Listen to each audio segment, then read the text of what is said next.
Cycle سوار 11واں اور آخری انشاء ہوف ڈاٹ میں 4 دن انشے سفرنامہ شارق علی ویلیو ورسٹی۔ پردہ سرکایا اور کھڑکی ذرا سی کھولی تو دھوپ کے ساتھ تازہ ہوا کے جھونکے نے کمرے کی خوابناکی رخصت کر دی۔ آج ہالینڈ میں ہمارے قیام کا آخری روز ہے۔ فلائٹ شام 6 بجے کی ہے، لیکن ہوٹل سے چیک آؤٹ دوپہر 12 بجے سے پہلے ضروری۔ پہلے تو اطمینان سے کمرے میں ہوف ڈورپ سے لائے کروزوں، تازہ پھلوں اور کمرے میں موجود چائے اور کافی سے ناشتے کا مرحلہ طے کیا گیا۔ پھر طویل رخصتی شاور کے بعد پیکنگ اور صحیح وقت پر چیک آؤٹ اور سٹی ٹیکس کی ادائیگی سے فراغت پائی۔ سامان لگیج روم میں رکھوا کر ٹوکن لیے۔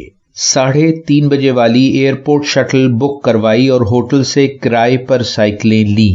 ہدایات ملی کہ صرف سائیکل ٹریک پر رہیں، ہیڈ فونز کا استعمال نہ کریں اور ہیلمٹ ضرور پہنیں۔ سائیکلیں تو خوب لگتی ہیں یہ، تو پھر نکالیے اسٹینڈ سے اپنی نیلی اور میری سبز سائیکل۔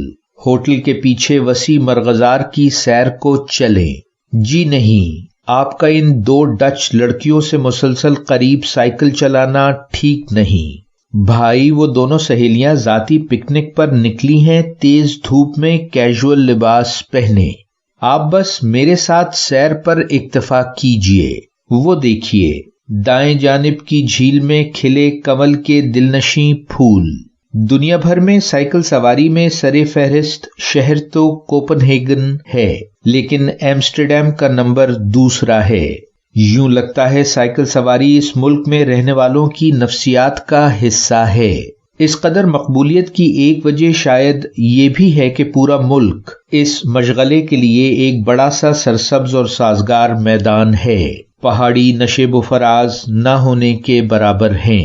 اب تو یہاں الیکٹرک سائیکلیں یا ای بائکس بھی بہت مقبول ہو رہی ہیں، خاص طور پر بوڑھے لوگوں میں، کیونکہ یہ آسان اور کم خرچ سفر ممکن بناتی ہیں۔ ہے تو حیرت کی بات، مگر سچ ہے کہ صرف ایمسٹرڈیم میں روزانہ 200 سائیکلیں چوری ہوتی ہیں۔ اسی لیے بہت سے لوگ کام پر آنے جانے کے لیے پرانی سائیکلیں استعمال کرتے ہیں، لیکن آپ کی ان سہیلیوں کی طرح چھٹیوں میں سیر کے لیے نئی نویلی سائیکلوں پر نکلتے ہیں۔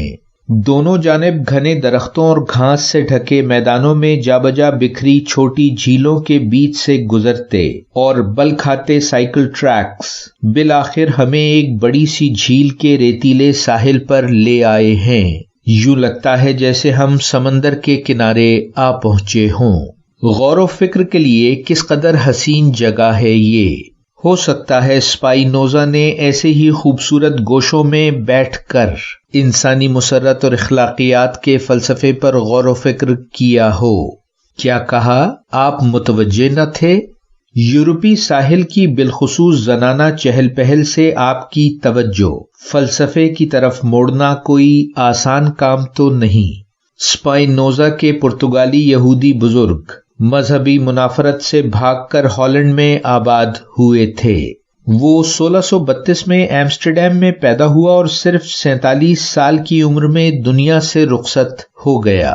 پھر بھی اس کا شمار 17ویں صدی کے عظیم فلسفیوں میں ہوتا ہے۔ فکری انداز بے حد آزاد خیال تھا۔ جب اس نے کہا کہ کائناتی نظام خدا کے وجود سے جڑا ہوا ہے اور بائبل اور تورات صرف تمثیلی وضاحتیں ہیں، تو یہودی عالموں بلکہ خاندان والوں نے بھی اسے صرف 23 سال کی عمر میں مذہب اور گھر سے بے دخل کر دیا۔ وہ شیشے کے عط سے گھس کر روزی کماتا رہا۔ اس کے خیال میں قدرت اور کائنات ہی وجود الہی ہیں۔ گویا وہ وحدت الوجود کا حمایتی ہے۔ وہ کہتا ہے کائنات میں نہ خیر ہے نہ شر، بلکہ محض وجود ہے۔ یہ انسانی ذہن کی کارستانی ہے جس نے الفاظ کی مدد سے صحیح اور غلط کا تعین کر رکھا ہے۔ اس کی رائے میں انسان اپنی فطرت کے تقاضوں کے مطابق عمل پیرا ہو تو وہ آزادی اور خوشی سے قریب تر ہو جاتا ہے، اور جب وہ دوسرے لوگوں یا سماج کے زیر اثر زندگی گزارتا ہے تو وہ حقیقی مسرت سے دور ہو جاتا ہے۔ مسرت اپنے بنائے ہوئے خیر کے تصور یا خدا سے قریب تر ہونے کے سوا اور کچھ نہیں۔ چلیے اٹھیے، اب سائیکلیں اٹھا کر واپسی کی فکر کریں۔ کیا کہا؟ بھوک سے بے حال ہیں آپ؟ فکر نشتہ۔